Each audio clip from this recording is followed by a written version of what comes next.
শুভ সকাল বন্ধুরা, চলেছি আমরা আজকে দীঘায়। দিনটা রবিবার আর তারিখ হচ্ছে 21শে জুন।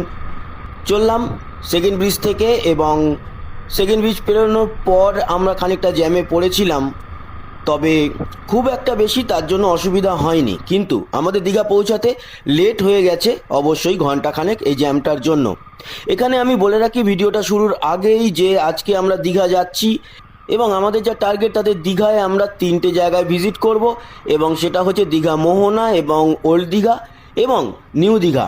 সেখানে আমরা ড্রোন ওড়াবো এবং ড্রোনের চোখে দেখব, ড্রোনের ক্যামেরায় দেখব সেখানে বা এই লকডাউনের পরবর্তী দীঘার অবস্থা এই মুহূর্তে কীরকম। তার সাথে সাথে জানাবো দীঘার হোটেলের কন্ডিশন, কিছু হোটেল খুলেছে তা কোথায় কোথায় সেগুলো, এবং খাবার হোটেল এই মুহূর্তে আছে কি না, প্রতিটা বিষয় তুলে আনবো, এবং অবশ্যই সুন্দরভাবে আমরা তুলে ধরবো দীঘাকে আমাদের ড্রোন ক্যামেরার মাধ্যমে। আশা করি এই ভিডিওটা আপনাদের ভালো লাগবে, আমাদের সঙ্গে থাকুন এবং দেখতে থাকুন। তার আগে আমি বলে দিই যে আমরা এই যে ট্যুরটা তাতে আমরা 4 জন যাচ্ছি, এবং অবশ্যই আমরা বাইক নিয়ে যাচ্ছি। জানেন এই মুহূর্তে সোশ্যাল ডিস্টেন্সিং মেনটেন করার জন্য বাইকটাই সবথেকে ভালো একটা জিনিস। তো আমরা বাইক নিয়ে চললাম দীঘায়, এবং যেতে যেতে আরও কথা হবে এবং রাস্তাঘাট একটু তুলে ধরে তারপর কোনো রকম ভিডিওটা বেশি বড় না করে সরাসরি দীঘা থেকেই আমরা আপনাদেরকে এই ছবি দেখাবো সব কিছু। টুক করে এখানে আলাপ করে দেবো আমাদের টিম মেম্বারদের সঙ্গে। রয়েছে আদিত্য যথারীতি, এবং আমি তো রয়েছি, সাথে সমর এবং চন্দন জয়েন করেছে অন্য দিনের মতো। সৌভিক, অনিল এবং সুমনদাকে আমরা মিস করছি। আমরা 4 জন কিন্তু এবার দীঘার উদ্দেশ্যে বেরিয়ে পড়লাম। বম্বে রোড ধরে এই মুহূর্তে আমরা ছুটে চলেছি, এবং আমরা এখানে শুধুমাত্র দাঁড়াবো কোলাঘাট। আমাদের টার্গেট ছিল যে সকাল 6টায় বেরিয়ে 7টা থেকে 7:30টার মধ্যে ঢোকার, কিন্তু জ্যামের জন্য আমাদের কোলাঘাট ঢুকতে প্রায় 8টা 15-20 বেজে গেল। প্রায় 2.5 ঘন্টার কাছাকাছি লেগে গেল কোলাঘাট পৌঁছাতে। সেখানে হালকা কিছু টিফিন করে আর কোথায় না দাঁড়িয়ে একদম সোজা দীঘা। তাহলে আমরা কোলাঘাট শেরে পাঞ্জাবে খাবে? হ্যাঁ, ওই শেরে পাঞ্জাবে খাবে। এটা কি আছে? এটা তো শেরে পাঞ্জাব নেই, এখানেই ঢুকি। শেরে পাঞ্জাবে অত লাইন দিয়ে লাভ নেই, কি তাই তো? বাটার টোস্ট অমলেট, তাই তো?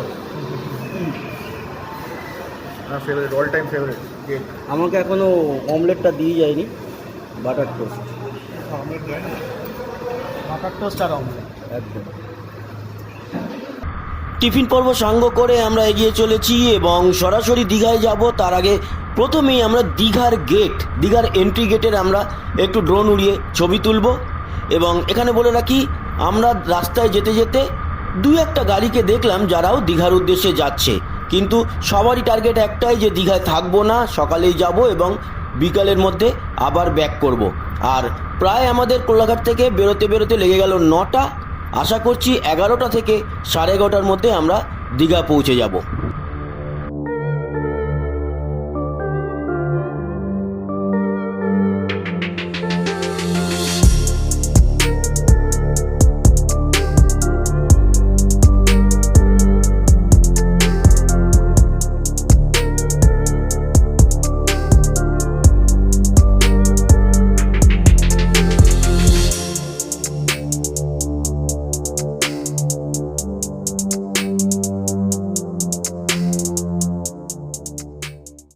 দীঘায় আমরা পৌঁছালাম প্রায় 12টা বেজে গেছে তখন, আর আমরা গেট পেরিয়েই সোজা চলে গেলাম মোহনায় গিয়ে আমরা বেশি কথা না বলে সরাসরি ফাঁকা মোহনায় ড্রোন উড়িয়ে দেখে নেব কেমন লাগছে মোহনাকে এই মুহূর্তে।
কেমন লাগলো ড্রোন শটগুলো জানাতে ভুলবেন না। এবার আমরা চলে এলাম ওল্ড দীঘা। আর এত বছর পর বা এত বছর ধরে আমরা ওল্ড দীঘাকে দেখছি, কিন্তু এরকম ফাঁকা জনমানবহীন ওল্ড দীঘা আমরা গত কবে দেখেছি মনে নেই, দেখিইনি যতদূর আমার মনে পড়ছে। সমুদ্রের পুরো পার খালি, দু একজন মানুষ চোখে পড়ছে, তারাও আমাদের মতোই সকালে এসছে আবার বিকালে ফিরে যাবে। দোকানপাট দু একটা খুলেছে বটে, কিন্তু সেগুলো তো কোনো জিনিসপত্র সেইভাবে পাওয়া যাচ্ছে না, খাবার তো নেই বললেই চলে। তবে খাওয়ার ব্যাপারটা আসছি, সমুদ্রের ধারে দোকানগুলো সবই বন্ধ, দু একটা দোকানই দেখলাম কয়েকজন দাঁড়িয়ে রয়েছে। তবে কোভিড-19-এর জন্য আমরা লোকাল সেরকম কোনো লোকের সঙ্গে খুব একটা কথাবার্তা বলিনি। তবে যেটুকু জানতে পেরেছি তাতে এনারা আশাবাদী যে আগামী 1 জুলাই থেকে হয়তো দীঘার সমস্ত হোটেল ঠিকঠাক মতো খুলে যাবে এবং লোকজনও আসতে শুরু করবে। তবে অনেকেই ভয় পাচ্ছে যে লোকজন আসা শুরু হলে আবার যদি কোনো রকম এই সংক্রমণ ছড়ায়, সেটাও সবার ভয় থাকলেও ব্যবসায় আঘাত পড়েছে বলে সবাই কিন্তু খুব চিন্তিত। তবে সবাই মন থেকে চাইছে সমস্ত এই ঝঞ্ঝাট মিটে যাক এবং সমস্ত মানুষজন যারা ভিজিটার দীঘাতে আসেন প্রতিনিয়ত, তারা যেন আবার আসা শুরু করেন। দীঘার হোটেল মোটামুটি সবই বন্ধ, মাত্র 3টি হোটেল খোলা আছে, আপনারা এখানে এসে যোগাযোগ করলে পেয়ে যাবেন। তবে যারা একদিনের জন্য আসছেন এবং ভাবছেন বিকালে চলে যাবেন, তাদেরকে একটা দরকারি কথা বলে রাখি, একটি মাত্র খাবার হোটেল কিন্তু ওল্ড দীঘাতেই খোলা আছে, আর অন্য কোনো জায়গাতে খোলা নেই। ওল্ড দীঘার একদম মোড় থেকে ডান দিকে ঢুকেই আপনারা দেখতে পাবেন ডান দিকে একটি মাত্র হোটেল, এবং সেখানে সব কিছু খাবারের দাম প্রথমে একটু বেশি চাইলেও আপনারা একটু কথাবার্তা বলে নেবেন। যেমন আমরা পমফ্রেট মিল খেলাম, তার দাম বলেছিল 300 টাকা, কিন্তু আমরা 250 টাকা করে খেয়েছি। এছাড়া ভেজ থালি খেয়েছে আমাদের চন্দন, সে তার পড়েছে হচ্ছে 70 টাকা থালি। এই মোটামুটি এই সময়কার দীঘার সিচুয়েশন। আমরা চলে যাব এরপরে নিউ দীঘা, খাওয়া দাওয়ার কমপ্লিট হয়ে গেছে, আর নিউ দীঘাতে গিয়ে আবারও আমরা দেখাবো সেখানকার পরিস্থিতি কি আমাদের ড্রোন ক্যামেরার মাধ্যমে।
তো ট্রাভেল শুটার্সের বন্ধুরা, আমরা তুলে ধরলাম দীঘা। কেমন লাগলো জানাতে ভুলবেন না। সঙ্গে থাকবেন সাবস্ক্রাইব করে। আরও নতুন নতুন জায়গায় ভিজিট করব এবং আমাদের ক্যামেরার মাধ্যমে আপনাদের কাছে তুলে ধরব সেই সমস্ত দৃশ্য। সবাই ভালো থাকবেন এবং সুস্থ থাকবেন। টাটা।